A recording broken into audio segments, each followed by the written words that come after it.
Well, guys, we are back for another episode of the Liberal Asshole Show, episode 98. And what are today's topics?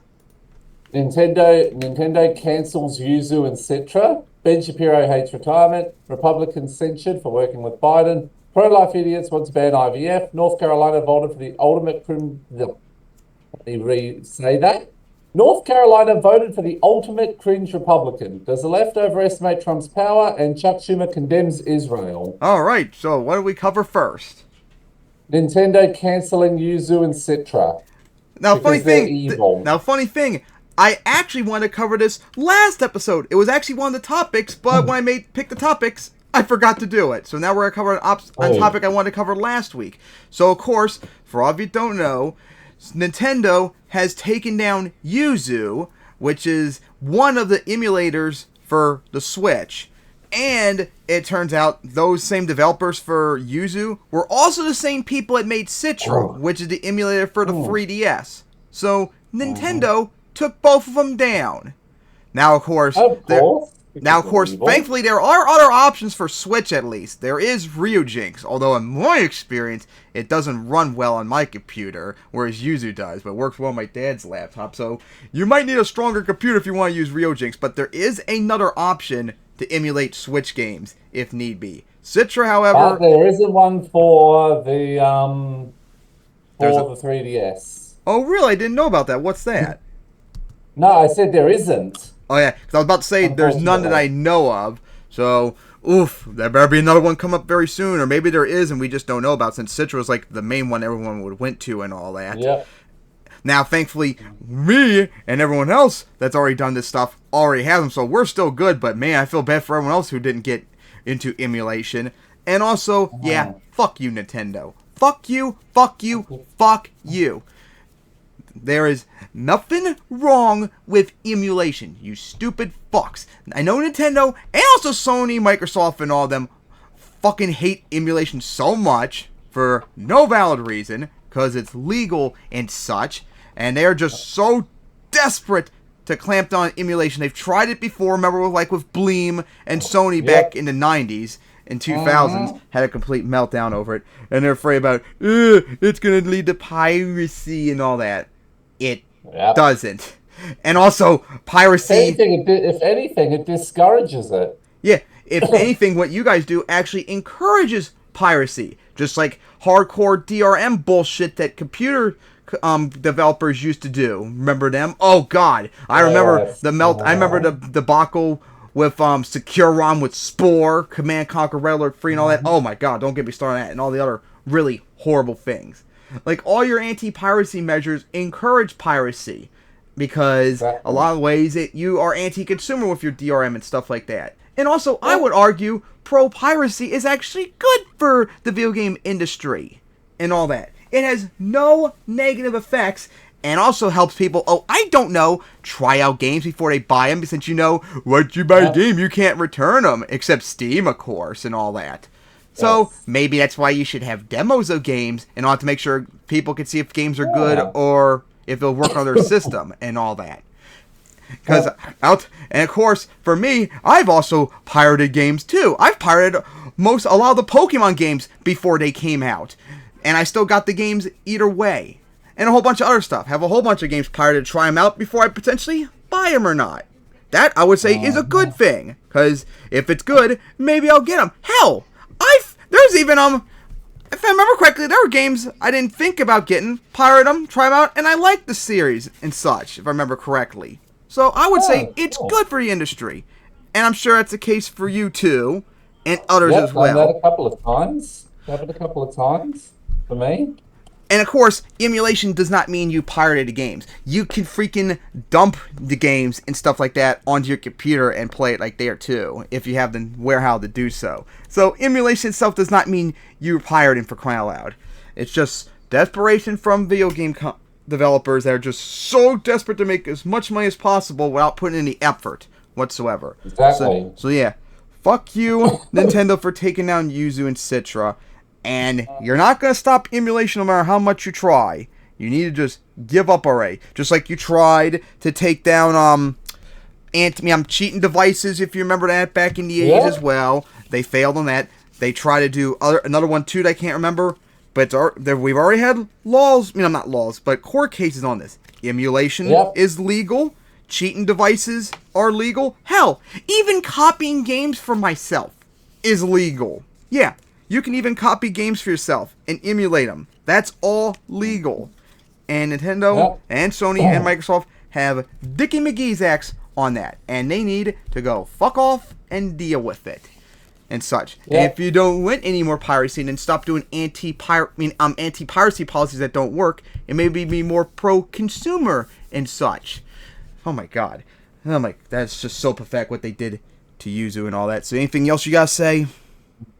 Oh man, Oh, there's annoying things. I mean, it is Nintendo. You're in it. Yes. Yep, it's Nintendo, and it's also a Japanese thing too. They do not respect. Of course it is. It's funny, guys, because we make fun of like American video game industry and like copyright stuff. Japan's even worse in that regard, which is insane. Oh yeah. Japan's like really restrictive on copyright because they are not with the times like everyone else. It's absolutely pathetic. So yeah.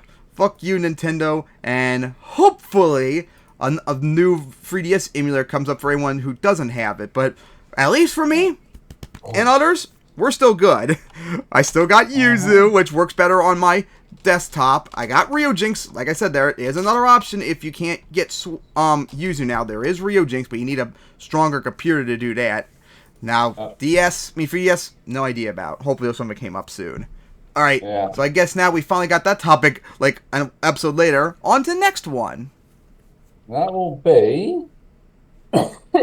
Ben Shapiro wanting to cancel retirement. Speaking of cancelling... Of course, Benny Boy, being an idiot that making it so nobody likes him, came out strongly against retirement. And he acted so entitled, too, because he's a fucking idiot. So yeah, let's watch him make a fool of himself and then laugh at his stupid ass. All right, y'all. So Ben Shapiro said something the other day that pissed off basically everybody. I saw him just getting ripped left, right, and center. Damn, Benny Twitter. Boy, how do you get yourself hated by everyone? Apparently, Trump said in an interview recently that, he is open to cutting Social Security and Medicare. This is something it's also very bad of you to do that, Trump, too. Which is funny, because remember in 2016, Trump ran on protecting Social Security? Now all of a sudden he wants to cut it. Now he wants to cut it. Well, good luck trying to get more votes now and lose to a senile old man yourself. He previously said he's not in favor of. He made the argument, no, I'm not. I'm going to protect your Social Security. I'm going to protect your Medicare. I'm not like these other Republicans. Well, he indicated in an interview on CNBC, maybe we will cut it. Okay. So that's bad, right? Like all of the things that Trump could point to as, I'm a populist. I'm not like the other Republicans. He's backtracked on all those things. Right? Like in 2016, for example, he was, I'm not going to outsource your jobs. I'm going to protect your jobs. Coming to find out what happened under Trump, we lost 200,000 manufacturing jobs. So we lied. This is not really a priority. It was just rhetoric whenever he would say these like pro-worker things. In the rare instances, he did say those things. But Ben Shapiro, this is music to Ben Shapiro's ears when Trump says, maybe we will cut Social Security, Medicare. And then he comes out and he gives us this gem. And let's be real about this. It's insane that we haven't raised the retirement age in the United States. It's totally crazy. Joe Biden, if that were the case, Joe Biden should not be running for president. Hey, Joe Biden is 81 years old. The retirement age in the United States at which you start to receive Social Security and you are eligible for Medicare is 65. Joe Biden... Some at 67, too. ...has technically been eligible for to get full benefits. Not... If I remember correctly, you could technically retire and get benefits at 62, but you don't get the best, all your benefits until you're at 65 when you retire, and I think you get more if you retire at 67. There's like tiers to it and all that. Social Security and Medicare for 16 years, and he wants to continue in office until he is 86, which is 19 years past when he would be eligible for retirement. No one in the United States should be retiring at 65 years old. Why not, Benny Boy? Why not? Benny Boy. Well, we know that you want nobody should be retiring ever. Yeah, why? If people want to retire at 65, why shouldn't they? Itself is a stupid idea. Nobody should be retiring at 65 years old. Frankly, I think retirement is a stupid idea. Yeah. And what? I love it. Hey, Benny Boy, what's wrong with retirement? What's wrong with it? If people don't want to work, they should be able to not work if they don't want to. especially when they're old and really can't do much stuff anymore. Like, come on. When there's segments where I wonder how he would feel about sports athletes retiring like before they're 40 by and large. Because since he hates retirement He'd so have much. an aneurysm. Because then they'll have to deal with another 20 plus years too. Let's go. I don't even need to respond. I just play his own words. Oh, I bet he would be very angry at Aaron Donald, one of the best defensive ends in NFL history, just retired recently. He's only like 33 or 34. And it's like, Oh. hearing him say the thing he's advocating for is enough of a counter to the thing he's advocating for. It's like, can you sound more out of touch? My dude, you're a multimillionaire in an air-conditioned studio who gets to run your mouth and give people your opinions on a daily basis for money. Of course, you would think, man, retirement's stupid. I can do this forever. But what about some fucking construction worker out there in 87-degree heat, barely keeping consciousness, can't drink enough water to not be dehydrated? Or you can be in states where they try to ban water breaks, which we've covered before. Yeah. Out there for 10 hours a day. Yeah. What about them? Be horrible. You know, Ben, I hate to tell you, but most jobs people have in this country, they do not get meaning and purpose from their job. They do their job to pay the fucking bills, to avoid Exactly. homelessness, to try to desperately take care of their family. They're underpaid, they're overworked, they don't love their job. In many instances, they don't even like their job. There was an old poll, I forget the exact number, but it was something like 15 or 18% of people feel like their job is like fulfilling and what they want to do.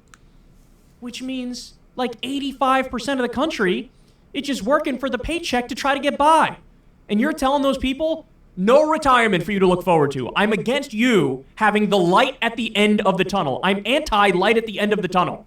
Shut up and get back to work. Jesus Christ, he couldn't sound more like a stuffy robber baron if he tried. An anarcho-capitalist, you sound like Benny fat Boy. cat shit. Why not put on a monocle and wear a top hat, you prick? National anarchist. Jesus Christ.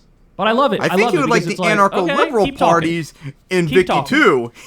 It's amazing to me that this Weasley little twerp was able to generate an audience in the first place. To be fair, they threw a lot of advertising money out at it, and they tried to get a lot of eyeballs on it. But you know what?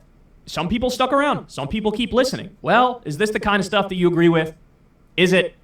Some of them, unfortunately, do believe logic that. and reason and Yeah. facts. Some people believe that retirement. What does it have to do with logic or reason or illegal, facts? You should be work, What- and then no, if it has you to do decide to with- retire, you should be shot in the back of the head. Some stuffy asshole who's a multimillionaire in an air-conditioned studio who can't even wrap his mind around the idea that most people who work don't love their job, don't find meaning and purpose in it. And he wants you to suck it up and go back to that job until you drop dead? That's not something you're going to see people say on their deathbed, bro. Oh, I really wish I had worked more. That's not what happens. It's about family and friends and experiences, the moments of true joy and connectedness. He's like, shut the fuck up and get back to the factory, bitch. Jesus Christ, Ben. No one in the United States should be retiring at 65 years old. Frankly, I think retirement itself is a stupid idea unless you have some sort of health problem. Everybody that I know who is elderly, who has retired, is dead within 5 years. And if you talk to people... Again, it's very... Well, don't you think they would like to enjoy those 5 years before they died, Benny Boy? Yeah. Or would you want them to work to death? And probably die, and potentially die sooner, depending on what they did. likely that the people who he's referring to are some of the small percentage that actually found meaning and purpose in their job, that they did what they actually like to do. And so, yeah, in that scenario, if you retire early, I can see that it affects you negatively. who are elderly and they lose their purpose in life by losing their job and they stop working, things go to hell in a handbasket real. That's exactly what I was telling you. He can't fathom that most people don't find meaning and purpose in their shitty job. But put all of that aside, just on a fiscal level and on a logical level. When Franklin Delano Roosevelt established 65 as the retirement age, the average life expectancy in the United States was 63 years old.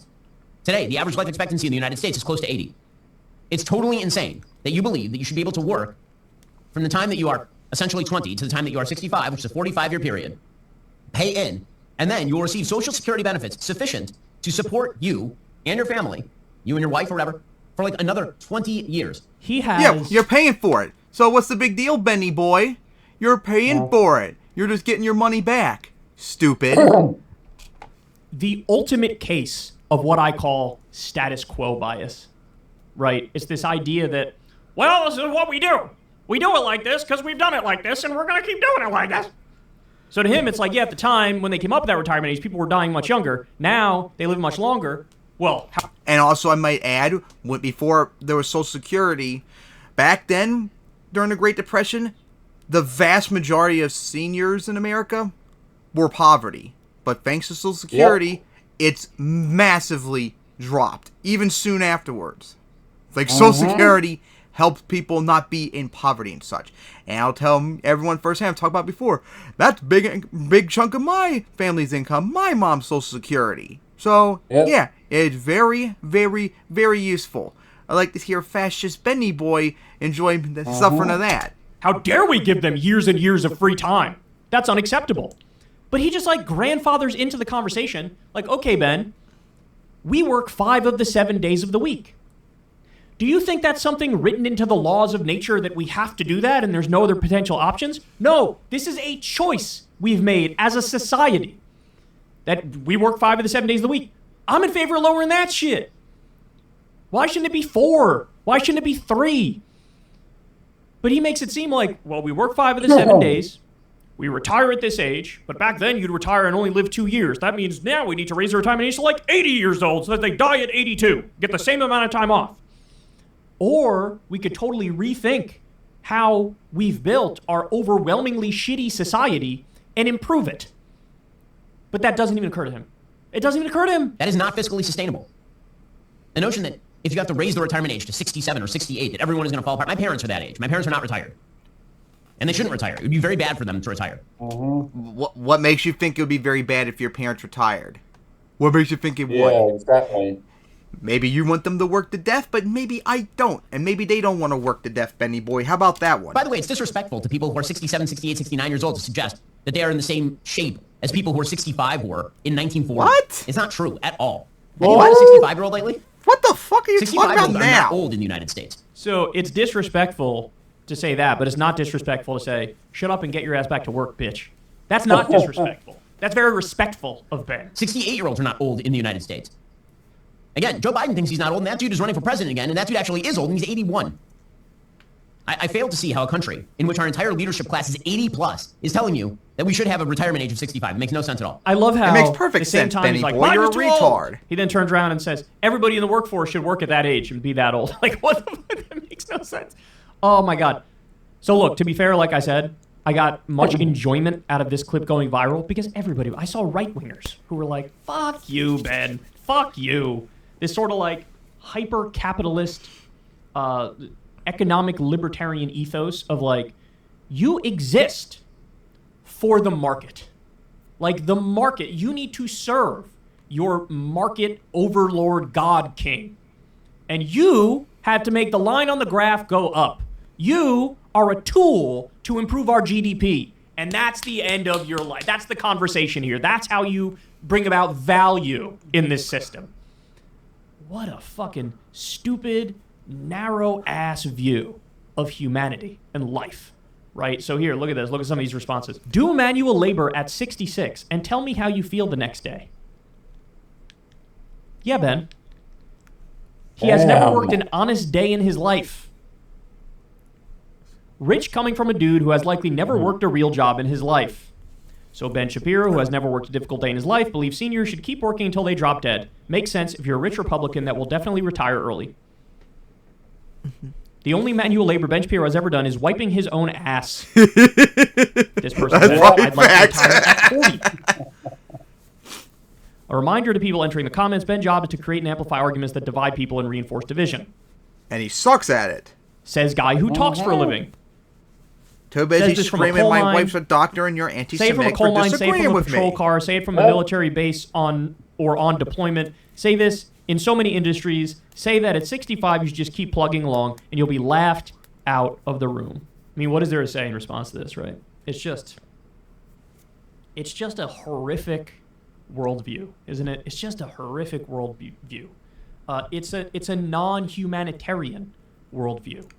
Well, Benny Boy's made it abundantly clear before he does not support humanitarianism. Right, so there you go. Ben doing his Ben Shapiro thing. Again, for the life of me, I don't understand how there's even 7 people who watch this guy. Never mind the fact that he's got more subscribers than I do, more views than I do. Look, that's all He's true. AstroTurf, that's why. But, oh, yeah, did you hear by... Just like his stupid... Did you hear what happened recently? What? Candace Owens is out at Daily Wire. Yep, I just saw someone, I can't remember who it was, covered it, but I didn't get to watch it yet. So Candace Owens is now gone from the Daily Wire. And I was about to say, too, just like his stupid, who was it, sister or cousin that was AstroTurf, Abigail, remember all those stupid videos? Abigail Shapiro. Oh, my God. Has no traction because she does not have an authentic audience. Her stuff is AstroTurf. Just like your stuff, Benny Boy, is probably AstroTurfed. Of the people who still stick around after a segment like this and think, there's my facts and logic truth teller man. Yeah, Grandma, shut up and get back to Feelings work. over facts, as I always say. So yeah, what do you gotta say about Benny Boy being a stupid, fucking, out-of-touch retard? Yep, exactly. Oh my gosh. Just insane. How can anyone be anti-retirement? That makes no sense. It's nothing but positive, for crying out loud, people. If people want to retire when they're old and really shouldn't be working anymore, they should be able to. Especially since they're freaking paying into it and all that. Absolutely pathetic. But hey, what happens when you're an out-touch person like Benny Boy there? All feelings and no facts. As he always says, feelings over facts. Alright, so I guess on to the next topic. Republicans censored for working with Biden.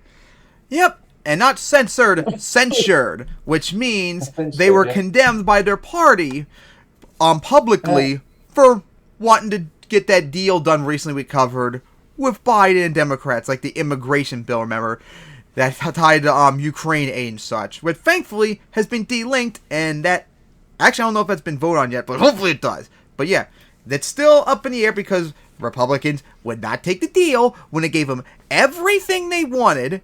And this Republican tried to work with Biden to get it done. And, oh God, he got a whole bunch of crap for no reason. So, let's see this BS. So, we've been talking quite a bit about how the Republican Party has been getting more and more extreme over the years. They've always been. Don't get it twisted. They've always been. They're just going more and more mask off. They were basically as horrible as horrible can be when it comes to wars and policy. But now, where Obama was just screaming just yelling the N slur constantly. Mm-hmm. They're just as bad on wars and policy. But then you sprinkle in complete and utter idiocy and marching off a cliff when it comes to how they present themselves to the world, the contradictions of their ideology. And now, as Noam Chomsky says, this isn't even really a political party anymore. The Republicans have become some completely off-the-spectrum grouping of freaks and weirdos. So this, what I'm about to lay out for you here, really highlights it. So this is in the Oklahoma County Republican Party censures U.S. Senator James Lankford. So let me give you some backstory before we get into the specifics here. This guy, James Lankford, is a very conservative Republican senator. In fact, I would disagree with him on probably nothing. I would agree with him on probably nothing, okay? But what he did recently is he said, look, I'm a senator. I want to get something done. So let me work with Biden and Schumer and the Democrats, and let me try to craft a bill that is very conservative on the border to address the border crisis. And then, we'll see what the Democrats want to include, and we'll take it from there. Which is what we had, too. Negotiated, that was. The Democrats said to the Republicans, Biden and Schumer said to the Republicans, whatever. Guys, I'm not kidding when I say it's pretty much the only thing that Democrats would get was the Ukraine aid. Everything else is all the idiot Republicans wanted. They got almost everything they wanted, and they still said no. We all want on the border, we'll give it to you. Because of Trump. In return, what we want is money for Ukraine, money for Taiwan, and money for Israel. Now, the Israel portion was not a problem because Republicans and Democrats are equally bought by Israel. But Ukraine and Taiwan, you had Republicans who are a little more so-so on that, especially on the issue of Ukraine. Because they're not indifferent so hot on fascist sending them fucks. more money. Yeah, But because normally they love Russia because Putler is evil. And they love And Pooh a Bear. terrorist. Yes. Border negotiations, the immigration negotiations, the Democrats historically have said, we'll give you increased border security. You give us protections for dreamers. You give us a path to citizenship for people who've already been here for an extended period of time and they're employed and they're good citizens, et cetera, et cetera. This time... Hey, remember that deal I said about if you want your wall, you have to give me amnesty and a pathway to citizenship for everyone, and you get your wall? I've been saying that for years. Kind of similar to this right here. They were like, forget the dreamers, forget a path to citizenship for people who've been here, forget any sort of liberal ideas on the border. We're just going to give you whatever the hell you want on the border. That's what happened in these negotiations. So James Lankford led those negotiations, was able to get massively conservative ideas into that bill. But Donald Trump goes and gives a rally, says, I don't want to give Biden a win, so we're going to kill this bill. So this is Donald Trump taking... How would it even be a window? It's which a bad deal. Less hardline, less hawkish for purely political reasons. Not because he disagrees with the policy, because he, quote, doesn't want to give Biden a win, right? So Lankford became the face of these negotiations, which imploded because the right flank of his party, the MAGA wing of his party, said, we're going to kill it. And now he's viewed as a traitor. So the Oklahoma Republicans are like, let's censure him. Think about why they're censuring him. He negotiated with Democrats, and he got very conservative policies on the border. That's why he's being censured.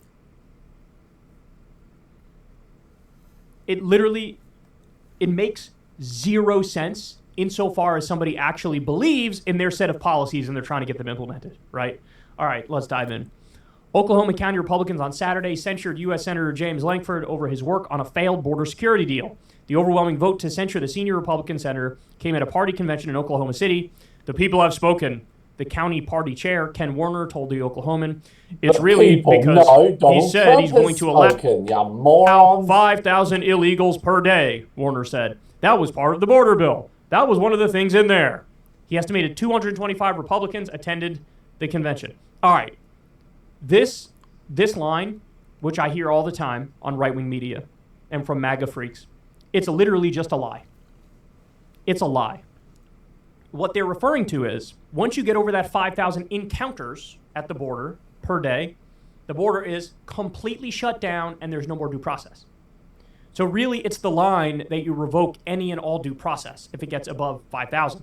It's not allowing in the 5,000 and then, the people after that are banned. It's saying the 5,000 are not allowed in, but once we get over the 5,000 number, we're not even going to hear anything from anybody at all, and there is no more due process. You forfeit your right to due process after that line. They're all mangling it, either lying about it or they're just... They want to throw all the illegal immigrants out because they think there's 200 million illegal immigrants in America. Idiots, and they don't understand how it works, right? It's one or the other. But this is a point I've heard over and over again. They think, James Lankford wants to allow in 5,000. What are you talking about? This border bill it's supported by the Border Patrol Union. They say, we support this. So are you saying they're in favor of allowing in 5,000 people? That's not true. It's just not true. This bill sends a whole bunch of immigration judges, a whole bunch of new Border Patrol agents, more ICE facilities. It loads the border up with resources and more personnel and opens the door and more enforcement. Door building gas chambers. And they cut off due process over 5,000. How are you supposed to work in a system where like half of the people involved are either liars or they don't even know how the basic things work that they're voting on? I don't know how you handle that. This almost reminds me of the Obamacare debate. Obama ended up proposing a Republican policy on health insurance. He copied Mitt Romney's idea in Massachusetts. It's an individual mandate system. It makes it so you have to, by force of law, buy private insurance. That's Obamacare. When Obama proposed that, the Republicans all voted against it, even though it was their idea. Yeah. So you give them what they want. They won't take yes for an answer. Now, by the way, this is not to let the Democrats off the hook either, because I don't agree with them always giving Republicans what they want and then Republicans spitting in their eye. I want Democrats to represent what should be Democratic policies and ideas. They don't do that. They say yes to the Republicans, and the Republicans flip and say no to their own ideas.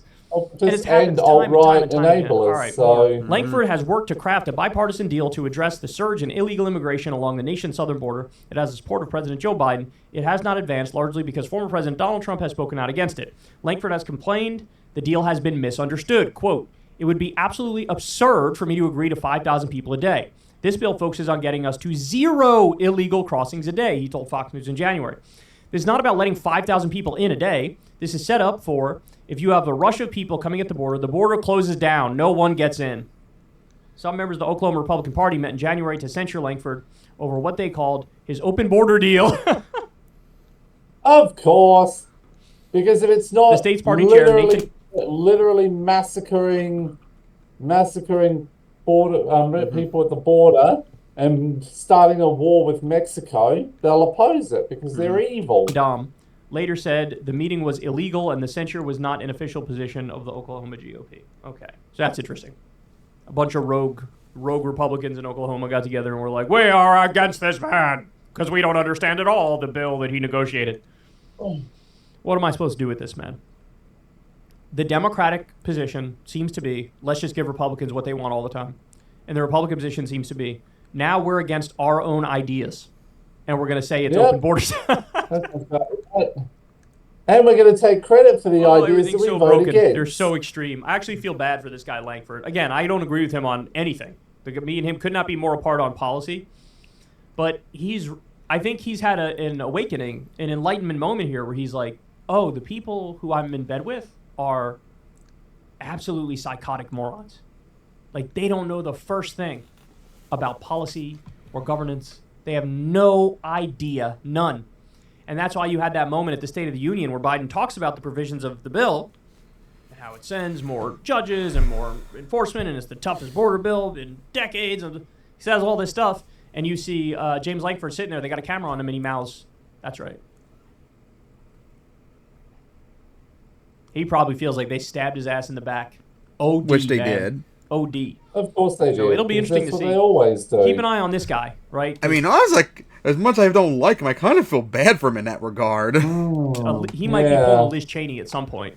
Liz Cheney, of course, sort of became a media darling on CNN and MSNBC because she disagrees with Trump on one thing, namely him trying to coup the country, on coup CNN the government. and MSDNC. So she became a liberal media darling. He might potentially become the same thing, a liberal media darling, all over the fact that Which is pathetic like, because the he's Democrats not at all. pro-tough He's not even a policies, and the neoliberal Republicans crowd. are not now. Nope. So I can see him doing sort of a turn like that. Alt-right Our fascist politics piece is of beyond shit, just warped. like Hey, y'all, do me a favor. all the Republicans. Yep, but only because he was willing to work with them. All of a sudden, he's evil, and all of a sudden, he's a darling for the MSDNC and whatever. So, absolutely pathetic. So, what do you guys say about that? Them censuring him because he wants to do his job. No surprise.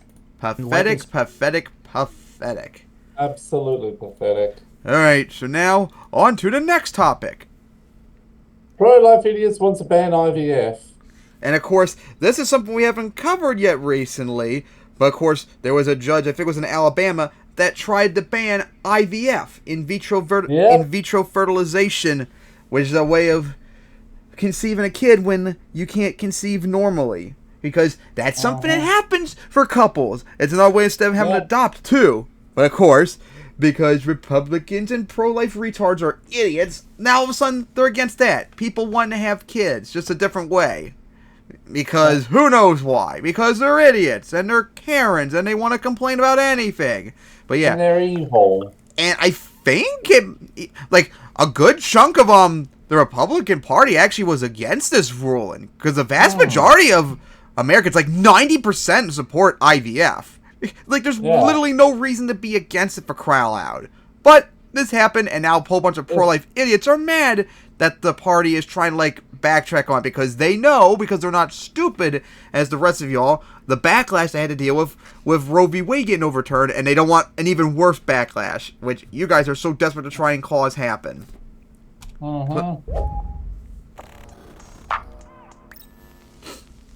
It's hard to overstate just how many problems the Alabama Supreme Court has caused for Republicans with its IVF ruling in February, because Republicans are now in a no-win situation where basically everyone is mad at them, including their core constituents of forced birthers. Yeah. So if you'll recall, the National Republican Senatorial Committee almost immediately urged GOP candidates to come out in favor of IVF, so that way they don't turn off any more moderates than they already have with their opposition to abortion.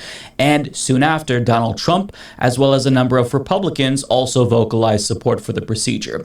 Now, in the House, more than 100 Republicans already co-sponsored the Life at Conception Act, which would effectively ban IVF nationwide, which put people like Nancy Mace, who co-sponsored that legislation, in a really awkward position after she vowed to defend IVF in the aftermath of Alabama's ruling, because, well, the You stupid cunt. Yeah. Why would anyone be against it? legislation that she supports. You support it and oppose ban it at the same time. God, you people are so fucking stupid. Would do the opposite. Now, she tried to pretend like the Life at Conception Act wouldn't do what it says it does, but nobody believed her because it's just demonstrably false. And it's why Republicans like Michelle Steele, who also vocalized support for IVF but supported the Life at Conception Act, withdrew her support for the bill because of what it does. So it's an absolute mess. But in the Senate, when Democrats actually gave Republicans the opportunity to prove that they support IVF, well, that legislation was blocked by the senator from Mississippi, who claimed she was worried the bill to protect IVF would lead to scientists creating human chimera hybrids. Yeah.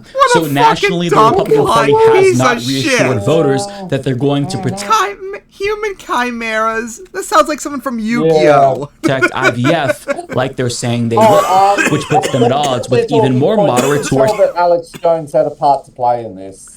Oh my gosh, you guys are so fucking still stupid. pissed off about Roe v. Wade being overturned. But at the state level, Republicans in Alabama actually did a good thing, which is a sentence that I never thought I would hear myself say, but they did. They passed a bill that would protect the procedure and essentially shield doctors and hospitals from legal culpability. So this is important because it has allowed the procedure to resume in Alabama. And Republican Governor Kay Ivey signed it into law after it passed, saying this about the procedure. We're getting a slight increase in the number of... Sorry, that is not the video that I intended to show you. This is the Kay Ivey quote that we're looking for. State lawmakers are approving a bill late Wednesday that gives civil and criminal immunity to IVF clinics and patients. Governor Kay Ivey quickly signing it into law, saying Alabama supports growing families through IVF. Now, because Alabama's burp queen signed this bill into law, things are essentially back to the way they were before Alabama's ruling. People who are seeking IVF can now get it again. Hospitals have resumed offering this treatment. And other states like Mississippi, Kentucky, and Missouri have also introduced similar bills, and Mississippi's GOP has actually endorsed it. So we're actually seeing movement in red states to make sure that IVF isn't blocked, which is pretty encouraging. Like, I never thought that I would see Republicans try to do a good thing, but they're actually doing it. And they're not doing it because they're good people. They're doing it because their asses are on the line and they've pissed off too many people at this point. So Republicans at the state level... Well, they don't care about that, though. That's the thing. They don't care how much people they piss off. Handle this issue a lot better than Republicans at the national level. But unfortunately for them, you know, no good deed goes unpunished, because it's only further isolated them from their own base, because anti-abortion groups are now fucking pissed at Republicans like Kay Ivey because she decided to protect IVF. And even though Republicans at the federal level haven't taken meaningful action to protect IVF, the mere fact that they vocalize support for the procedure is unacceptable to forced birthers. Now, Politico reports, quote, "The anti-abortion movement is turning on Republican lawmakers who support bills to protect vitro fertilization, accusing them of sanctioning murder." Oh, the tape. It's not. End discussion. Was turned. Several have attacked state and federal lawmakers who introduced legislation to protect IVF after the Alabama Supreme Court ruled last month that frozen embryos are children, for giving doctors a license to kill, and said legislators' efforts would result in thousands of dead human beings. God, they're unhinged. Other groups are going further, running ads against long-standing GOP allies that use the same graphic imagery, blood, babies, and scalpels they have long deployed employed to oppose Democrats and the abortion rights movement. Quote, for a lot of conservative Republican lawmakers, being against abortion has served as a kind of lazy way to say that you're a conservative, said Jameson Taylor, Director of Policy and Legislative Affairs for the Mississippi-based American Family Association Action. Frankly, a lot of Republican lawmakers are not in touch with conservative principles because they have not taken sufficient time to think through what those principles are. Now, because you don't give a shit. Just like a lot of Democrats are not liberal at all because they don't give a shit about liberal progressive ideas. I want to pause for a moment because what Taylor is saying here is incredibly consequential. He's saying it is no longer enough for Republicans to just be anti-abortion. In fact, supporting abortion bans, that's pretty easy. But the real litmus test now is going to be whether or not they are against IVF as well. Yes, I'll say it again. Forced birthers are saying against everything. Being anti-IVF is part of our litmus test. Now that right there, that position has created a conundrum for Republicans because their own base is saying you have to be against what the overwhelming majority of the country is in favor of. So they either have to support this small but vocal fringe within their own party or support the rest of the country. Now, well, the choice is very obvious. You support the majority position, which means you're pro-IVF, and also you're pro-abortion, too. Like, these guys, these pro-life retards are going to vote for you no matter what. Their threat is just a bluff. It's not going to work, unlike us progressives. So, tell them to go fuck off. We all know their opposition to abortion has already proven to be disastrous for them. But having said that, though, if they lose support from forced birthers, which is their own constituents, things could get even worse for them politically speaking. This one I do not agree with. I think these pro-life idiots are going to fuck and fall in line and support Republicans no matter what, because they are the ones that are going to believe in lesser two evils. It's only us progressives that don't believe in lesser two evils. These guys do believe in it. So yeah, they're going to support Republicans no matter what if they say fuck you. Now, forced birthers are not going to go quietly into the night if Republicans don't represent them because they are very mobilized. For example, let's look at the response to Kay Ivey after she signed the IVF bill into law. Politico continues, in Alabama, the anti-abortion movement resoundingly condemned a bill shielding IVF providers from criminal and civil charges and pressured GOP Governor Kay Ivey to veto it. When she signed it anyway, one anti-abortion organization said the new law disrespects human life and strips human beings of their dignity, and another ran digital ads against Ivey and Republican lawmakers using graphic imagery and accusing them of betraying life. Jesus Christ.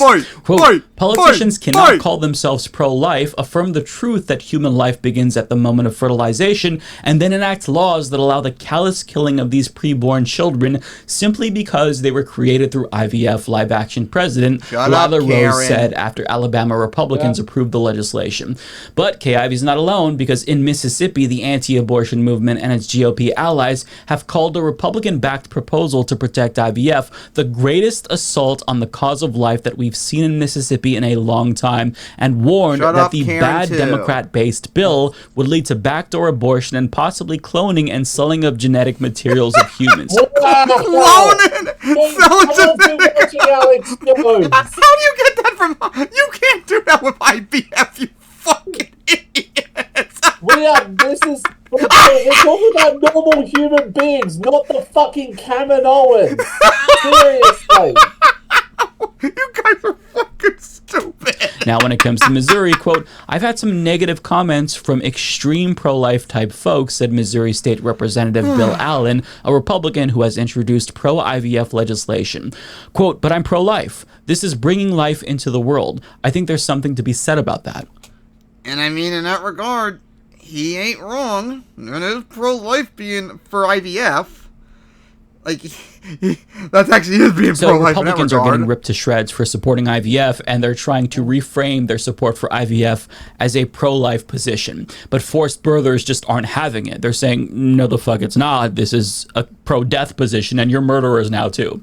It's just hilarious. Now, the article goes on to explain that it hasn't... There was a North Carolina Republican who tried to push up a bill that not only would ban abortion at 0 weeks, but legalize murdering women who seek abortions. Man, these people would love to have gotten that. to the point where these groups are withdrawing support from Republicans altogether, or shooting go around shooting women they don't like. Trying to primary them if they support IVF, but they're trying to educate these politicians, i.e. lobby them to support their position. But I mean, if you're already running ads against these Republicans, things have gotten pretty bad. But I mean, if these GOP lawmakers remain defiant, who knows what's going to happen next? Maybe we do start seeing primary challenges for real pro-life Republicans against the ones that support IVF. Things could get really ugly. Either way, this issue has created the biggest headache imaginable for Republicans.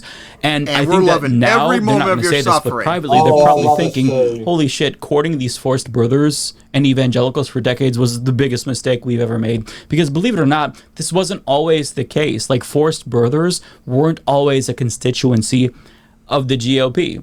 But you can thank Ronald Reagan for basically making this unholy alliance, for lack of a better word, with evangelicals and particularly the forced birthers. But now these Republicans are at odds with the rest of the country after Roe v. Wade was overturned because they're forced to defend a position that they've supported for decades that is incredibly unpopular. See, it was inconsequential when abortion was legal and Republicans were against it because they didn't think they'd ever be in this position, but now they are. And the chickens have come home to roost. But to be fair to forced birthers, I do think that being anti-IVF is actually the morally consistent position, because if you genuinely believe that there's no difference at all between the death of an embryo and a fully developed human being, then it logically follows that manslaughter charges should come after, one of these lives, or preborn children, as they call it, are destroyed, regardless if it's through abortion or miscarriage or because of IVF. If that doesn't result in a pregnancy, I guess that's manslaughter, right? Now, I don't agree with that. Well, they do think miscarriages historically was just like an abortion. So, yeah. Position, that logic I think is insane to me, but it's at least morally consistent, which makes Republicans' opposition to abortion all the more untenable, because it doesn't make sense to think that terminating a pregnancy at week 9, for example, is murder, but yet disposing of frozen embryos isn't murder if you really do believe that life begins at conception and an embryo is a preborn child, right? So Republicans are stuck between a rock and a hard place, but this gives them the opportunity right now, I'd argue, to just abandon this entire toxic fucking movement altogether, assuming things do continue to escalate. Because if forced birthers end up withdrawing political support for Republicans and this part of their constituency is no longer appeased by them, I mean, you might as well drop opposition to abortion altogether, so that way you're not perpetually at odds with the rest of the fucking country. That just makes sense to me politically. Well, but they're not going to do that, though, Mike. They're never going to drop it until they're all dead and replaced with libertarians. That's the only way they're going to drop it. About politics. This is a moral issue, and the people opposed to abortion aren't as pro-life as they'd like you to believe. And I say this because abortion bans are causing so much pain for people right now. Take Arizona Senator Eva Birch, for example, who recently became pregnant but discovered her pregnancy was non-viable. And rather than suffering another miscarriage, she has decided to terminate her pregnancy. But because of Arizona's laws, doing so isn't that easy. So I'm going to leave you with her testimony because I think it really underscores why safe and legal abortions are so important and why Americans are pissed. And I want you to listen to this very carefully, you pro-lifers here, because this got me very angry yesterday when I saw this. So I want you to hear this and hear how stupid your policies are. Stuff at Republicans for doing away with this. I don't know how many of you have been unfortunate enough to experience a miscarriage before, but I am not interested in going through it unnecessarily. And right now, the safest and most appropriate treatment for me, and the treatment that I choose, is abortion. But the laws that this legislature has passed has interfered with my ability to do that, along with countless others. And I want to explain what I mean and why I'm still pregnant as I address all of you today, despite having known about the unavoidable demise of my pregnancy and despite having been to the abortion clinic on Friday where they were equipped and prepared to perform my abortion. First, I was required to have another ultrasound at the abortion clinic, as all patients seeking abortion are required to do in Arizona. An ultrasound that I absolutely did not need to have. I didn't have an ultrasound because my doctor thought I needed one. I had one because legislation has forced me to do that. An invasive transvaginal ultrasound that I didn't want or need to have, performed by someone who didn't want to have to do it.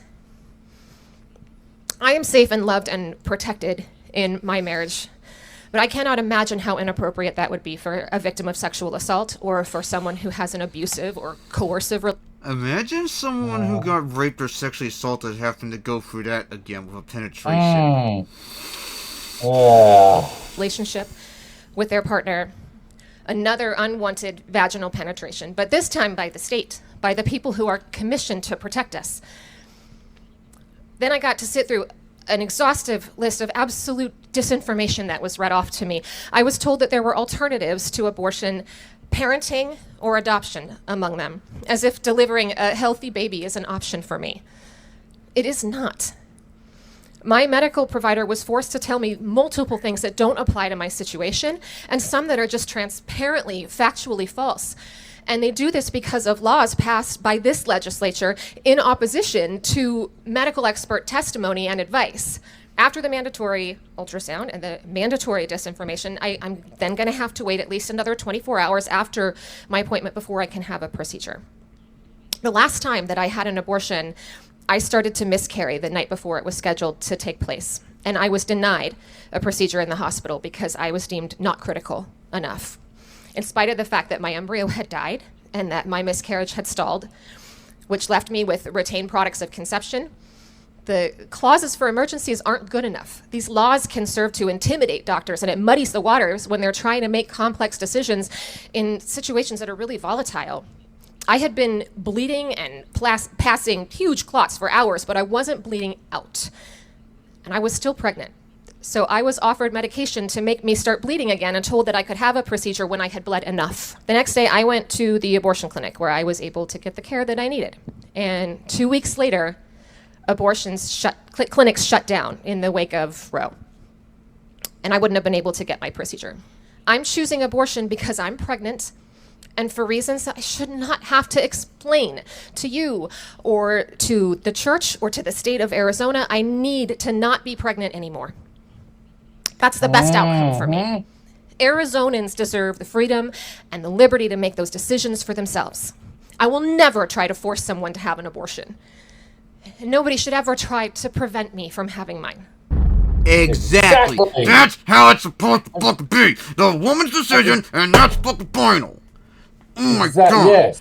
You have Truly no idea a how woman's angry I decision, was okay? when I woke up the they're other day the to hear ones that that- video. So yeah, what are you gonna say about these fascist cunts making women suffer as always, and then realizing, wait a minute, we're losing because of this. We don't care. We're gonna run with it no matter what because we care about the issue that much. Because we're Because we stupid. want, yes, because they're forced birth is, yeah. We're Dude, we super know they want to cereal. fucking, we go, yeah, no, we know what they really want. They want to be able to murder, just be like, oh, you're seeking an abortion? Bang! And then we'll Well, just scream blow out, your head "Man, bear pig!" Yeah, that's what they believe. Oh my And god. they've been listening to Alex Jones. Oh, I haven't heard that name in so You know long. what it is? You know, that's what he was talking about. Desperate for attention? Is that what he was crying about? No, he's been ranting about that against, when he's been going against abortion, and it's like, Why am I not surprised? yeah, you can go yourself. Oh my god. And yeah, guys, these guys are so insane that they're against even IVF for crying out loud. Like, that's how insane they are. So I guess keep being stupid and keep losing and be shocked Pikachu face, I guess. What else can I say? Just fuck off otherwise. Alright, so now, on to the next topic. North Carolina voted for the ultimate cringe Thuglicon. Oh boy. Actually, I think it might even been South Carolina. I'm not exactly sure which one it was, but oh boy. The guy they just voted might be the most craziest Republican ever. And we've seen some crazy people on this show almost the last 5 years. But this guy might take the cake until a few weeks or months later where we see someone even crazier. Because, oh boy. What if I told you, you know what the one thing he's done, and it's not even probably the worst thing he's done? What if I told you he quotes Hitler?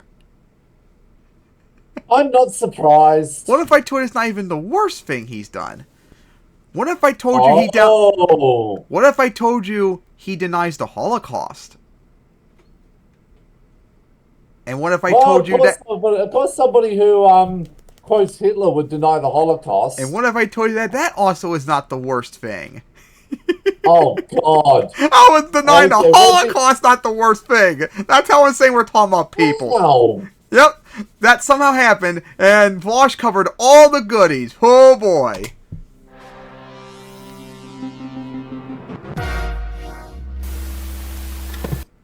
Guys, I've got great news. You know, Super Tuesday just happened, which means a bunch of primary elections were settled. Lots of interesting stuff to go over. Happy to announce, though, that, you know, as bad as the GOP has been, it seems they are capable of change for the better. In North Carolina, the winner of the Republican gubernatorial primary is none other than a black man. So, you know, we're hitting new marks of progressivism. Let me open up this article. Hitler quoting candidate wins North Carolina Republican gubernatorial primary.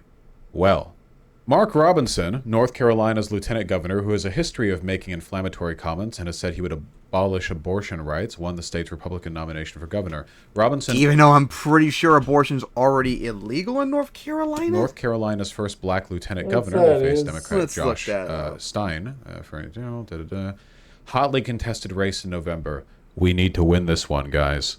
We really do. Robinson and Stein are attempting legal up to 12 weeks to succeed the current Democratic Governor Roy Okay, Cooper. that's not as bad as it is in term some limited. other states. Da-da-da. Because Republicans already 0. It's like up there is one of the worst though, but it's not the absolute worst. control North No, Carolina's that's like legislature. Florida and that. A Robinson victory would Florida, believe it or not, it's actually better than North Carolina at the moment.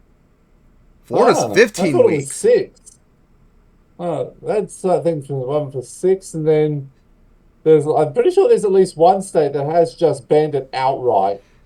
Well, there's on Wikipedia there's illegal with no exceptions, legal but no providers, which none of the states are at the moment. And then there's legal before cardiac cell activity. And then there's legal for 12 weeks, which North Carolina is. So North Carolina is like on the 4th of the worst tier. Trifecta and unilateral control over policymaking in a critical battleground state. So that's pretty cool. Basically what Project 2025 does to make it so the governor has complete control over everything, which it shouldn't be. Yep. Gotta win that one. Let's see. He's an NRA board member, of course he is. History of controversial statements. He described COVID-19 as a globalist conspiracy to destroy Donald Trump. He means Jews. COVID-19 is a globalist conspiracy to destroy Trump. Already anti-Semitism right off the bat. And by the way, guys, that's not even the worst anti-Semitic trope he's going to get to. Oh, boy. Not even denying the Holocaust is the worst one. He criticized efforts to teach LGBTQ Is he going to quote issues. the Protocols of the Elders of Zion? Maybe. Sex education, referring to trans and gay people as, quote, filth. He has also said people who are gay are equivalent to what the cows leave behind, as well as maggots and flies. Dehumanizing he implied LGBT. at a campaign event last month that trans women should be arrested if they use women's restrooms. Trans women should be arrested for using the bathroom. Described the movie Black Panther. Oh, here we go. This is what he thinks of the Black Panther movie. As created by an agnostic Jew and put to film by a satanic Marxist. It's created by an agnostic Jew and satanic Marxist. And said it was, quote, only created to pull the shekels out of your and it was only created to pull the shekels out of your pockets. Oh, wow. That's old school anti-Semitism. Short set pockets. He quoted Hitler on Facebook in 2014 in a statement about racial pride. He defended the post in a speech last July, saying that quoting the Nazi leader doesn't equate to supporting him. Although it's severe red flags, buddy. Because you quoted Hitler, you support Hitler, he said. I guess every history book in America supports Hitler now. They all quote him. And then on the other side... I don't think every history book in America quotes Hitler, especially pre-World War II times, because that's how far back American history goes, buddy. On the Democrat side, if Stein were to win in November, he would be North Carolina's first Jewish governor. Robinson would be the state's first black governor. So there you go. Trump praised Robinson's rhetorical skills and called him Martin Luther King on steroids. Comparing MLK to this douchebag. Presumably because He's also fat and black, so that was just the one association. He probably took this as a gravest insult, you know? Telling the Blittler guy, yeah, he's like MLK. He's like, you know, only other black guy he'd remember, yeah. So that's cool. MLK was not fat. Okay, fine, big boned, big guy. Shut up. He almost called him Obama. He said like reverse Obama. You know, he's a good black guy like reverse Obama. This is like near maximum Blittler particles. Yeah, it gets worse and worse, pal. So, yeah. Wait, what was the exact statement that he said? Okay, here's the quote. History Who Said It #1. Pride in one's own race, and that does not imply contempt for other races, is also a normal and healthy sentiment. I have never regarded the Chinese or the Japanese as being inferior to ourselves. They have the right to be proud of their past, just as we have the right to be proud of the civilization to which we belong. And Hitler said that. That was something Hitler said. So, yeah. It's all pretty cool. What's this other article that I was given from The Advocate? 13 of the most batshit things North Carolina Republican governor candidate Mark Robertson said. He's compared homosexuality to pedophilia. Nice. Oh, nice. Transgender women should defecate in public. Yeah, we already talked about that. If you are confused, find a corner outside somewhere to go. We're not tearing society down because of this, he said. Would society really benefit from trans women shitting in alleys? I don't know if that would necessarily improve things. It's time to start reading quotes from Hitler and Stalin. Start reading quotes from Hitler and Stalin. Hey, wow. The ultimate horseshoe theory. Let's go. Yep. Fascists like in Stalin now? Here we go. About time. Remember that at some point when you go up so far enough up the authoritarian scale, left and right kind of just... Horseshoe theory. Let's go. Like I said. Yeah, it's kind of like just the authoritarianism. I wonder how tankies are going to feel about this one. Left or right. It's gathered at Moms for Liberty's Blessings of the Liberty Breakfast. Of course Moms for Liberty would be fascist involvement too. It's time to start reading quotes from fascist strongmen like Hitler and Stalin. Oh, but he includes Chairman Mao and Pol Pot as well. Of course Mao would be on there too, a fellow fascist. Let's go. Maybe he's like a Paradox game player. One thing that I've noticed is that a lot... I don't think you should say all of us Paradox gamers are like that. Come on, that's unfair. And far-right people don't actually care what the ideology of the far-right person is. They just like power. Nick Fuentes said his favorite strongman is probably Stalin. It's not... There isn't really like a strong commitment to any specific system of government or whatever. It's just like the aesthetic of power is what they care about. Once a woman is pregnant, it's not her body anymore. Yes it is, pal, so deal with it. Transgenderism, homosexuality, any of that filth. Calling queer people maggots and flies. Okay, we've seen these ones. Said oh yeah, here we go. This classic one I haven't heard in a long time. Michelle Obama is a transgender woman. Michelle Obama is a trans man. Remember that one? Yes, I remember that one. Dear God. Said the Black Democrats are slaves. What? Black Democrats are slaves? Oh, for fuck's sake. Time to get off the Democratic plantation, don't you remember, people? You're supposed to You're supposed to Blexit, remember? Yeah. You have to imagine this guy like really likes Candace Owens, right? Because Candace Owens is the other like turncoat token black conservative who weirdly defends Hitler, you know? Of course, she's the grifter. Homosexuality should lead to society collapse. Of course, the classic stuff. In response to the Pulse massacre, in which 49 people were killed in a queer nightclub, Robinson still said that being gay is an abominable sin.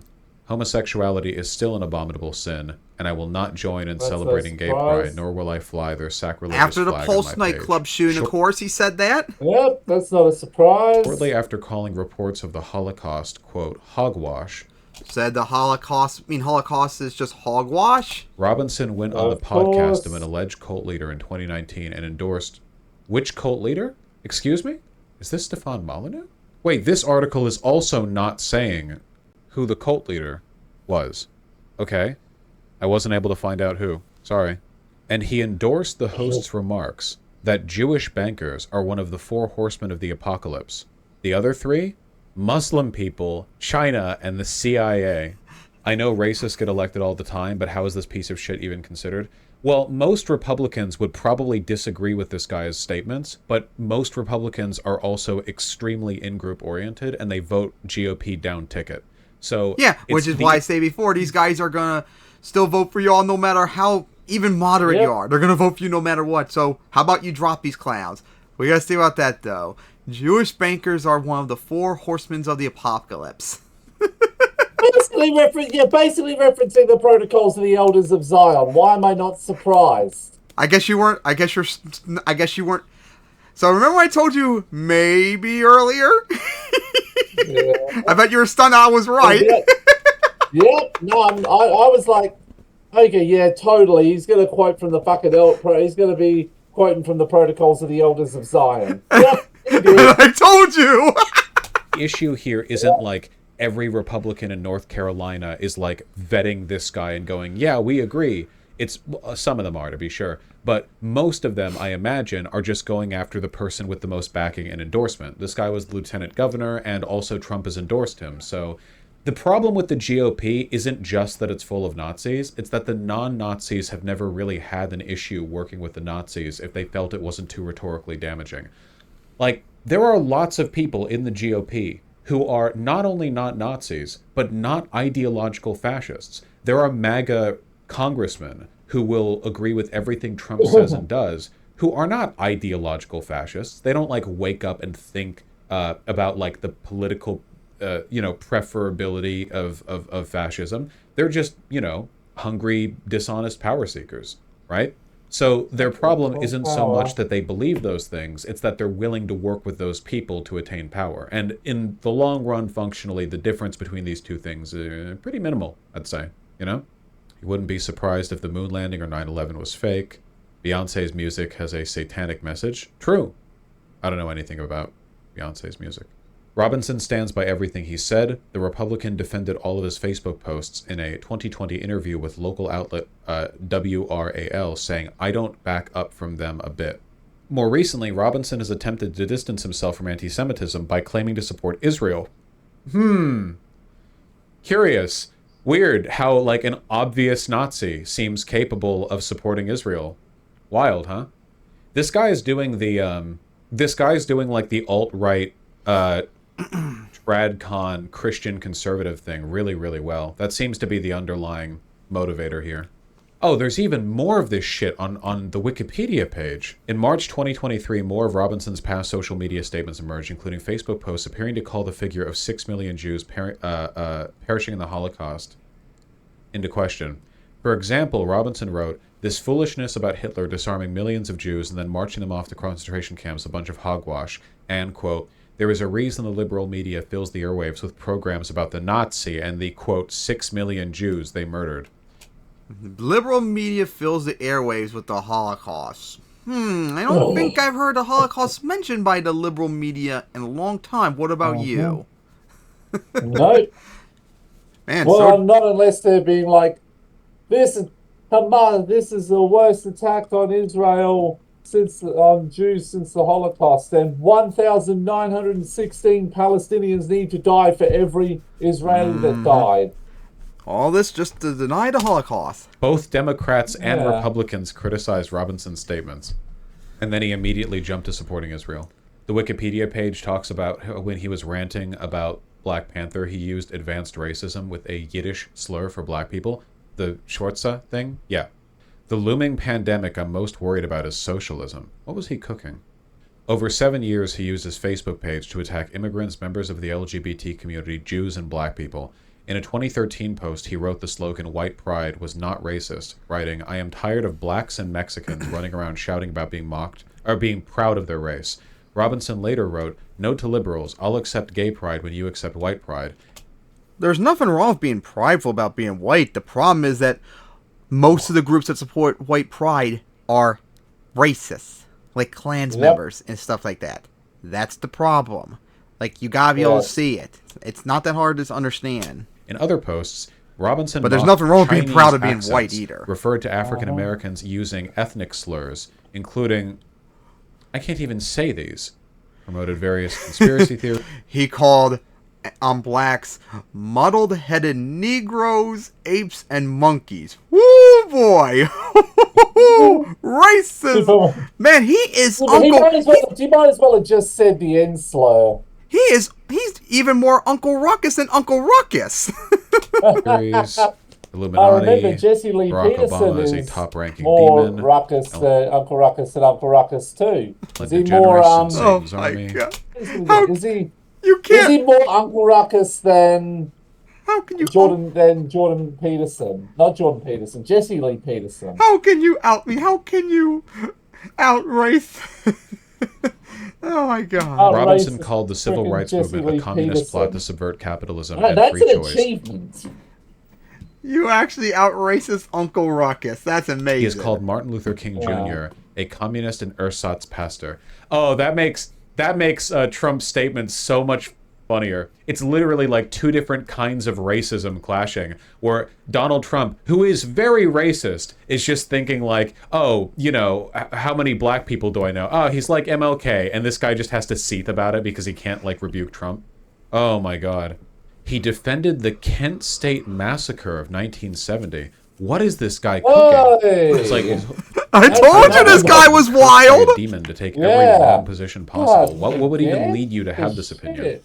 Called the Parkland shooting survivors spoiled, angry, know-it-all children. Spoiled little bastards. Media prop. Wow. Spoiled, angry brats that he called to Parkland shooting survivors. Pretty smart. And they're media prostitutes too. Oh, that's not a surprise. I would like to hear him say that to the parents of those people that died. He said mass shootings are karma They'd for kill him. abortion. And has Mass shootings are karma for abortion, of course. Blame on Of them. course, yeah. Why don't you just blame Where's the abortion? line? Why don't you blame abortions and feminism for 9/11 like Pat Robertson and all of them did? This guy won the North Carolina gubernatorial primary. He won the primary. He has filed for bankruptcy on 3 occasions. He has been sued several times Oh, just for like non-payment it's of debts. in 2012, just like Donald Trump. Robinson's landlord sued him for failure to pay around $2,000 in rent. Oh man, do you know what this guy would have to say about another black man who had to be evicted because he failed to pay his rent to the landlord and also has gone bankrupt 3 times? You would throw I out bet this guy racial would have a lot of slurs, choice he would words do. for a black man. But of course, when it's him, it's A-okay somehow. He did not pay 7 Yeah. years of federal income tax. He A said tax he was sheet unaware too? he had Let's an go. unpaid vehicle Anarcho-capitalist. tax, adding, I'm not very good at math. Holy shit. Oh my God. You're not very good at a whole bunch of stuff. Math There is are, like the least of your problems. There's like so Ow. much here. There's like so much you could say. Holy shit, dude. Oh my God.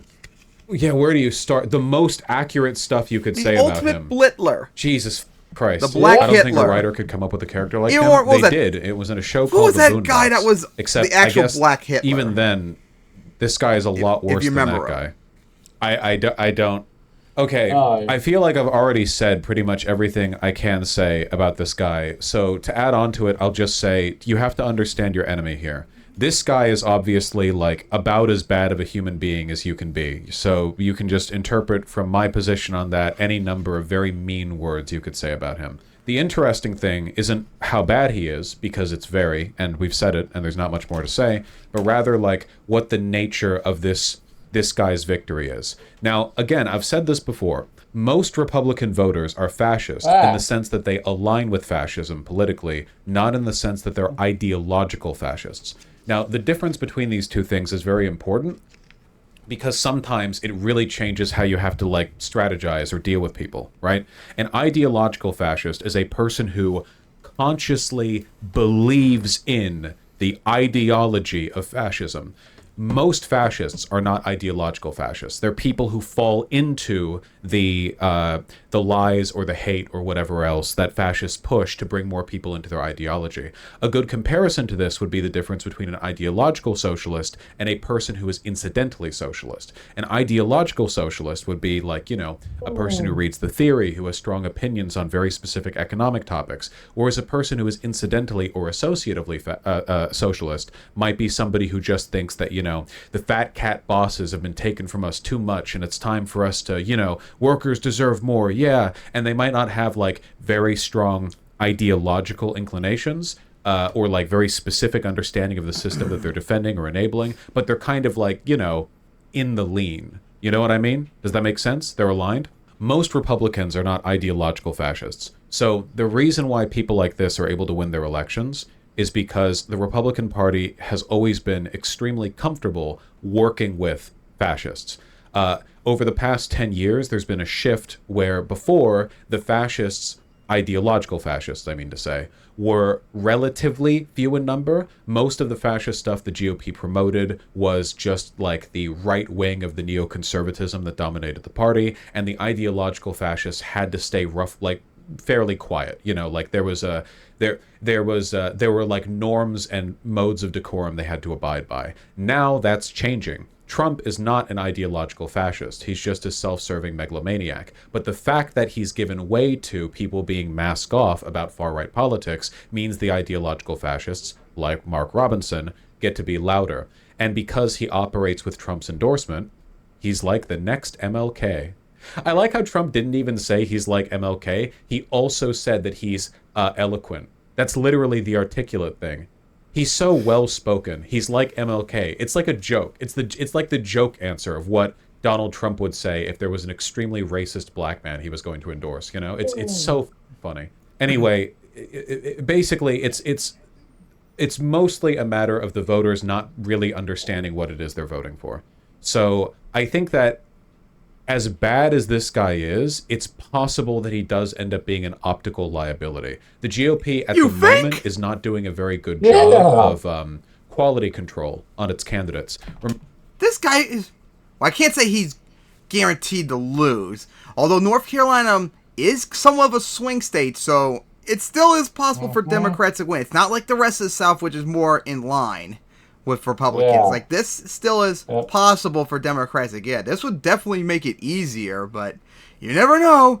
He was the lieutenant governor, and it showed on the video that he did win the Republican primary for whoever it was in 2020. So, yeah, that's still a concern. Remember how back in the 2022 midterms, a bunch of Moms for Liberty endorsed candidates lost? Like, almost all of them did.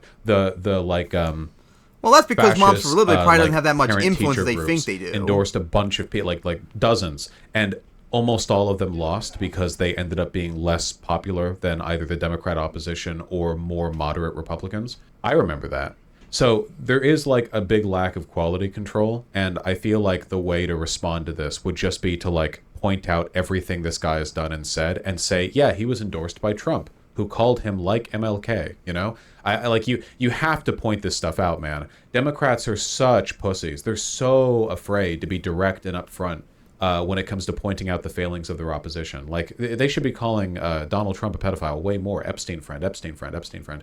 But they don't. But Civility, Democrats are whatever too else. nice. He's a huge liability. His abortion stance is going to drive women out of the polls in North Carolina. Do you have any idea how many effective, like, attack ads you could run on North Carolina TV? All you'd have to do is like list this guy's quotes with like his face in the background. You know what I mean? We'll see if they do. Why didn't they? Only the primaries have happened. The general election hasn't happened. He hasn't won the gubernatorial seat yet. The Democrats, you mean, facetious? It's possible, but Democrats have f***ed up with that before, so... Read on Twitter that most non-hyper-MAGA Trump supporters don't actually know things he said. Yeah, of course, yeah. Most American voters don't know the statements of every candidate they vote for. Yeah, for sure. 100%. We'll see how it goes. The cult leader he was interviewed at? Hyung Jin Moon? Oh, I don't know this one. Okay, gotcha. So, just a different... Oh, a Unification Church guy. Okay, cool. Love to see that intersectionality. Why are the primaries even being held if everyone knows who the nominees are? We didn't. We didn't know who the nominee for the North Carolina governor is until they had the primary. Vosh, I don't understand how Republicans get away with saying the economy is in shambles when the economy is doing shockingly good.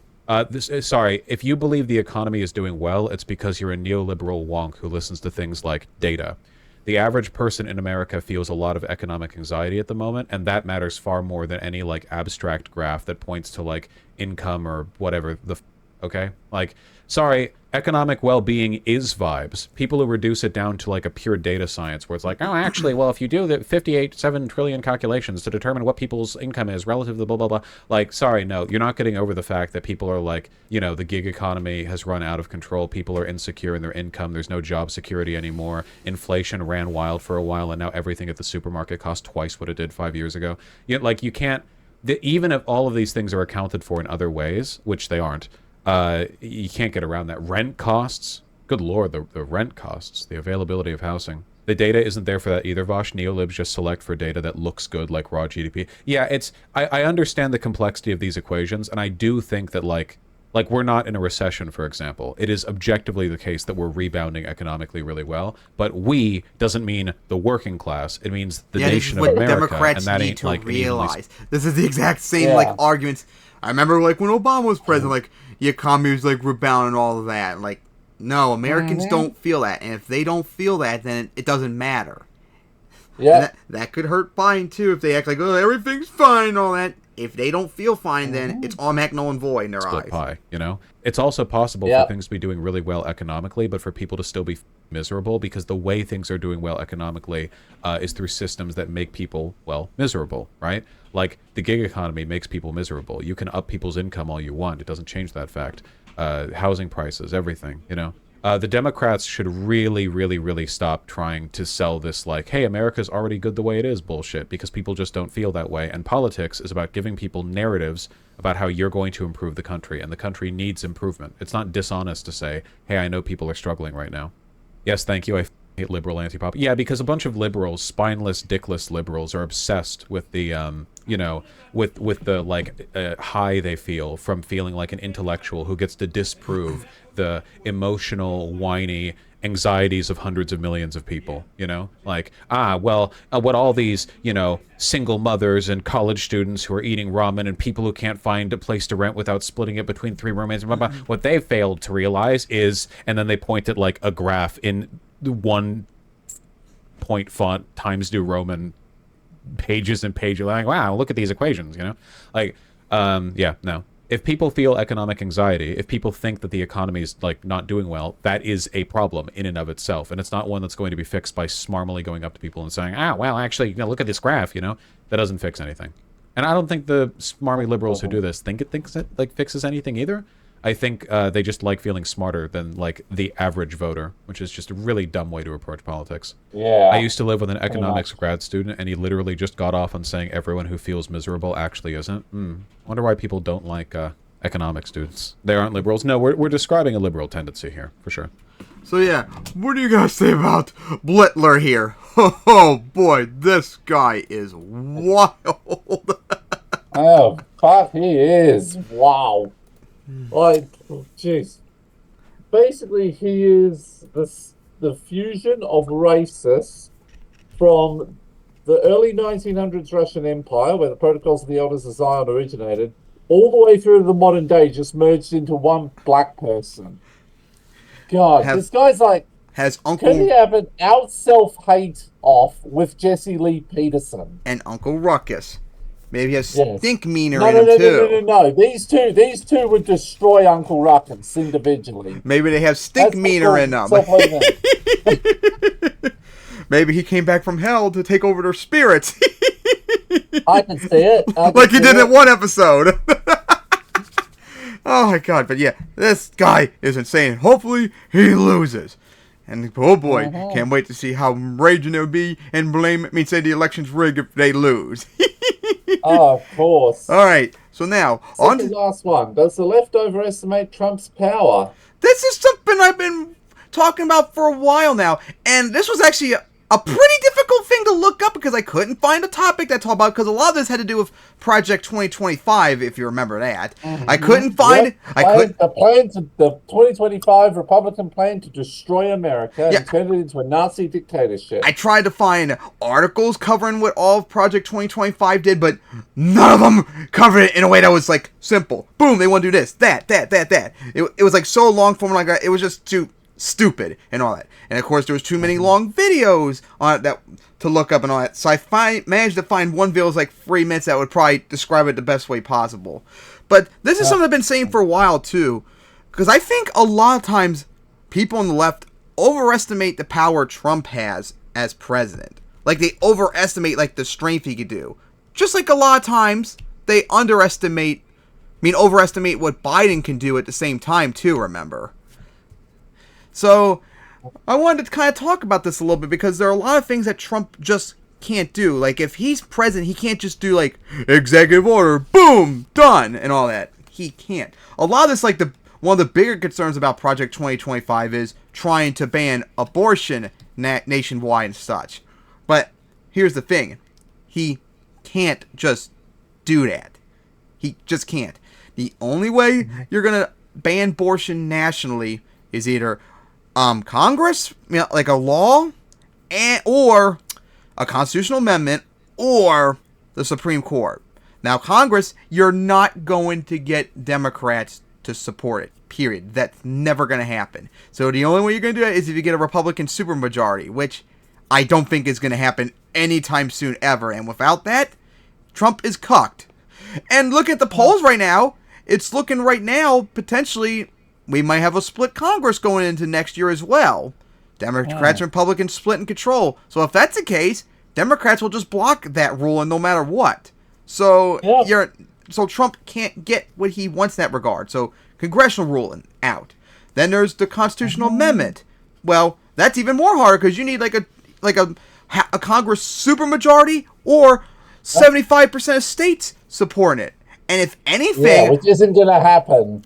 You're not going to get you're not going to get a supermajority, and more importantly, for states, you're more likely to get 75% of states legalizing abortion instead, not the other way around. As we saw recently after Roe v. Wade got overruled, since like everywhere the pro-choice positions won everywhere, so you can't do that. And then finally, there is SJWs, which in theory they could do, because that's what happened like with the Dred Scott decision.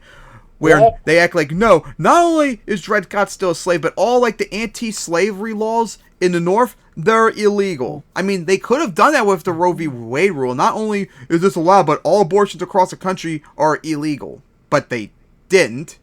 And seeing the backlash they had now, I don't even think they would risk even taking it, even though they could. And we saw before, like a lot of times they will go against Trump sometimes too. So it's not a guarantee like they're gonna like fall in line and do what he wants. Hell, I think I even remember covering too before the Roe v. Wade was overturned that they did like a pro-choice ruling one time beforehand as well. So like it's not even guaranteed and such. But like what I'm trying to get to say is like Trump can't just do anything he wants even if he wins. Like a lot of people need to realize that. And this video covered like most, I think, a good chunk of Project 2025's stuff, and we're going to see if Trump could or couldn't do that and all that. So let me get that loaded up. It's just thankfully 2 minutes long and such, so makes it very useful. Here we go. We need to talk about Project 2025. He says, you're not going to be a dictator, are you? I said, no, other than day one. Created by Trump. And yeah, when Trump says that, you have to take him seriously too. Just like he said recently, there will be a bloodbath if he doesn't win, remember. Longtime allies at the Heritage Foundation, along with more than 100 other conservative groups, a 920-page document outlines conservatives' plan to rescue the country from the grip of the radical left. It means that if Trump is elected, the GOP would attempt to implement overreaching bills like the ones popping up in Florida, Texas, Alabama, and other red states federally. The document says the GOP will reach its goals by using presidential power to bypass Congress and by destroying what they call the administrative state, which he can't do. The president cannot just ignore Congress because they don't like it. So, sorry, you can't just do that. refers to the agencies that try to ensure clean and safe air, food, water, drugs, and consumer products. And that also... you can't do that either. There's nothing you can do about government institutions other than like defunding them. But again, that requires Congress to do that. You can't just do that willy-nilly on your own. Big corporations not going to stop them from trying. And Democrats are more willing to cave on that, but Trump can't just do that on his own. Because as they keep saying, they're enablers of the alt-right. Looking at you, Vosh, that deny it. More money. Yeah. So that's what Trump means by day one. He plans to fire him about it and being a cock about it.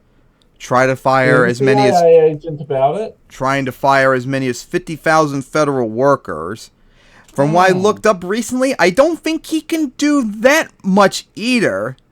There are some people he can fire, but I don't think he can fire like all of these people, so that's out of the question mostly. Tens of thousands of government employees who don't agree with him to elevate his power, and he wants to replace them with loyalists, which even if you did do it, that doesn't mean they're going to be loyal to you. Like look at all the Trump appointees you put in courts recently, not just SCOTUS, but courts across the country. There was hundreds of them appointed, and all of them went against you when you denied the election and such. Yeah, Yes, it's like, what, 60 or 70 fucking 64 court cases.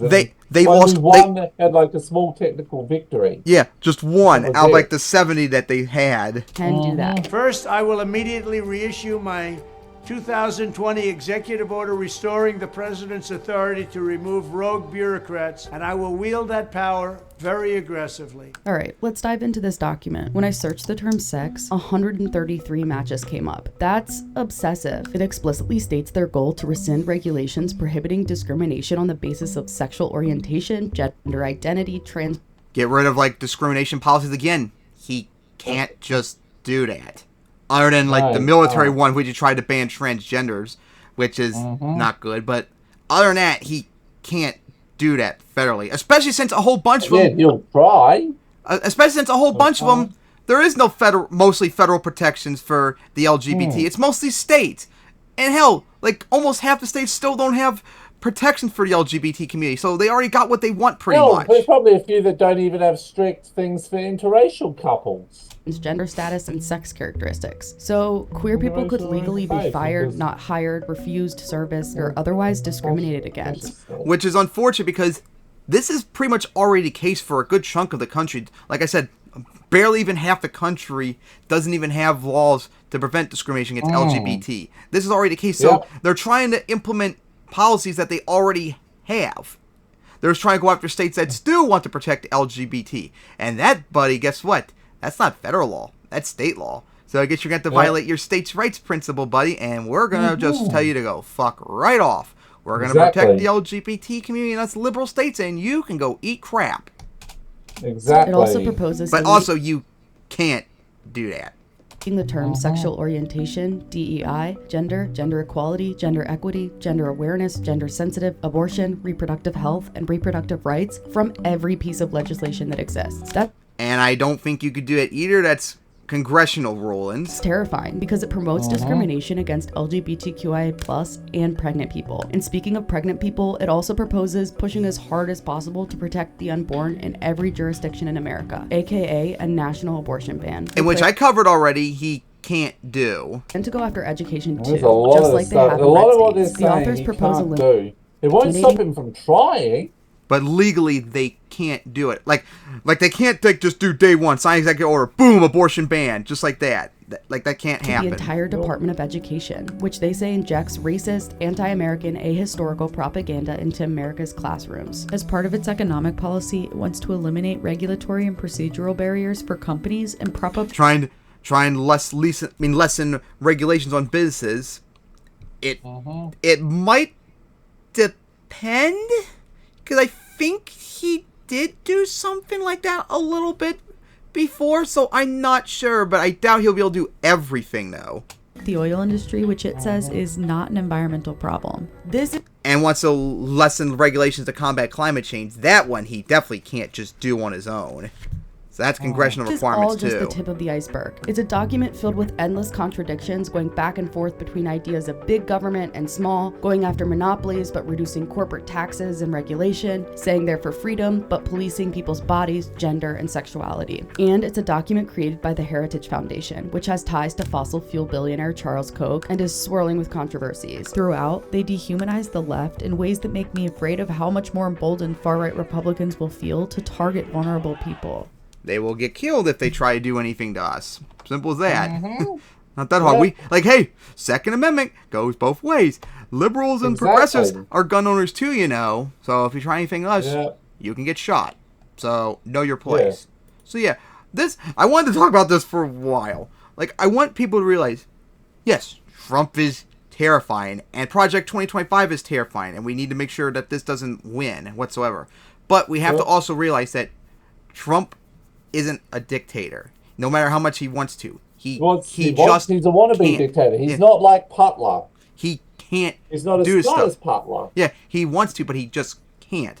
And likewise, like all the conservatives, if he wins, we'll never have another election again. He can't do anything. If he does win, he'll try. If he does win, if he does win, he's going to be out in 2028. There's nothing he can do. Term limits. And the only way to get rid of that, is a constitutional amendment, and that's not going to happen. So he can't just do that. And then we're about the military, which Vosh even covered too. Again, the military is separate from the American government. They're not going to do what he wants. They could have had their opportunity in January 6th and all that, but did they? No. They worked against him. Opportunity January 6th. Yeah, and they worked against him. If anything, because remember the stereotype, like, the military is like just a bunch of neocons? Now, lately, it's actually becoming their neoliberal. Like, status quoers. So, if Trump did try to do something, they'll probably overthrow him instead. So, like, I want people to realize, like, they might be overreacting about, like, how much power Trump has. Like, he doesn't. The president is not as powerful as people act out to be. Just like I point out to a bunch of people on the left. Yep. As you know. Just like I point out to people on the left. That's why Biden a lot of times can't do everything he wants, because he's not as powerful. He has to deal with Congress, which Republicans block him too. Like, there's nuance to this. Republicans have even if it's down to like a 1-seat majority, which I think is, they're like, it's like a 1-seat majority now. They've still got that 1-seat majority, and so they can still block Biden's existence. And of course, the Senate, while it is a one Democratic lead, it's still just enough that Sinema and Manchin could potentially stop him too, even if it's just one less power than he used to. So, like, there's nuance on it, and we need to be a little bit more reasonable on this, people. It shouldn't be that hard. But, like, people on the left just, like, freak out and don't grasp the situation, then they have a complete meltdown about me. That I'm promoting fascism or something stupid, whatever they come up with in their head. So yeah, I want to talk about that, and I want people to realize that he can't just do anything he wants. So keep that in mind. And with that, now we're on to the final topic. Chuck Schumer, to our shock, condemning Israel. Yes, I was stunned when Dylan Burns covered it. Schumer! Out of nowhere! Being based. And for all of you who don't know, Chuck Schumer, the Senate Majority Leader, he is like the biggest cocksucker of Israel on the Democrats. He is up there as like one of the worst. But, all of a sudden, out of nowhere, he became very based. And it triggered Netanyahu, which made it even more awesome. Of course it did. Fuck that piece of shit. So, oh my God, his speech in the House, his speech in Congress was like 40-something minutes, but I managed to finally find a video that was like 3 minutes and covered like the basic parts I wanted to cover. So let's see how this is. A longtime staunch supporter of Israel is now criticizing its leadership's approach to the war with Hamas. In a wide-ranging speech yesterday, Senate Majority Leader Chuck Schumer denounced Hamas for its attacks on October 7th, but he also had a stark warning about the conduct of Prime Minister Benjamin Netanyahu and called on Israel to hold a new election. Chris Livesay is in East Jerusalem with Israel's response. Chris, the senator did not hold back yesterday. Good morning to you. Good morning, Gail. Yeah, the reaction from Netanyahu's party has been fierce, demanding Chuck Schumer, quote, refrain from undermining the Israeli government. The Senate Majority Leader also went after Hamas for starting the war on October 7 with that ruthless massacre. Chuck Schumer, emphasizing he's the highest-ranking Jewish elected official in the United States, levied a blistering attack on everyone he holds responsible for the war in Gaza. To blame only Israel for the deaths of Palestinians is unfair, one-sided, and often deliberately manipulative. And it ignores Hamas's role. Now here's where he's unbased. The Senate Majority Leader blaming the terror group, as well as Israel's far right, as some of the biggest obstacles for a U.S.-backed two-state solution, taking aim at Palestinian leaders. Quite frankly, I haven't heard enough Palestinian leaders express anguish about Hamas and other extreme elements of Palestinian That's because society. you're blind and ignorant. I implore because they you do. to speak up now, even when it may be hardest. That includes Palestinian Authority President Mahmoud Abbas, clinging to office for nearly 20 years. Polling shows 90% of Palestinians want the 88-year-old to step down. But Schumer's most eye-raising comments were to Israel's prime minister. Prime Minister Netanyahu has lost his way. He has been too willing to tolerate the civilian toll in Gaza, which is pushing support for Israel worldwide to historic lows. No Israel kidding. Cannot survive if it becomes a pariah. Yes. And he is a pariah. The embattled prime minister is vowing to push away international pressures and carry on the offensive in Gaza, where airstrikes continued overnight during the first week of Ramadan. Netanyahu is wildly unpopular here in Israel. Remember, the October 7 attack happened on his watch, not to mention the kidnappings. And now Hamas is saying it's considering the release of those hostages in exchange for a ceasefire and up to 1,000 Palestinian prisoners. But so far, Israel says that is unrealistic. Tony? Yeah, recently, U.S. I think it was just today, because I saw on Twitter, the U.S. just proposed a ceasefire to the UN. And basically would do just that. It would be, if I remember correctly, it was like a quick read. The ceasefire would last like 6 weeks. And that's all it required for Hamas is that they give up the remaining hostages. And all that. And of course, I don't think I've covered this too, but America has actually established a really big humanitarian port in the Palestinians. And they've been dropping air supplies too recently. So America finally actually being a humanitarian for once. Now, if you stopped arming Israel, that would be better and all that. And of course, BB is very angry about that. And I would say, good, stay mad. Hope you die from your anger. How about that one? Piece of shit. How about you have a heart attack while in the shower? Thank you very much. I want to linger for a second, guys, on the Schumer speech, because it's a lot more than just the headline about Netanyahu. He says a lot of the things that I can tell you American Jews are saying amongst themselves in text messages all day long. There's a full defense of Israel as a Jewish nation with Jewish history. There's a heaping of blame on Hamas for hiding behind civilians. Another key part, Netanyahu may be unpopular, but there's an endorsement here from Schumer of the war effort to eradicate Hamas, or at least eliminate them from any position of power, saying there can be no peace unless that happens. So people should really listen to the whole thing. If you want a window into what American that Jews speech are of saying, his was like thinking, way too long, though, covering a whole bunch of stuff. I'm not going to watch all that. But, and I've seen a lot of people, like, on the left, like, dismiss it, like, and all that. But, like, guys, Schumer is, like, the biggest... win when we can. Schumer is the biggest cocksucker of Israel. If he, of all people, is going to condemn Netanyahu for this, like, that should be taken with some thoughts. Like, it's not like the Squad criticizing him, like, no shit, you should criticize him. This guy is someone who should be on Netanyahu's side.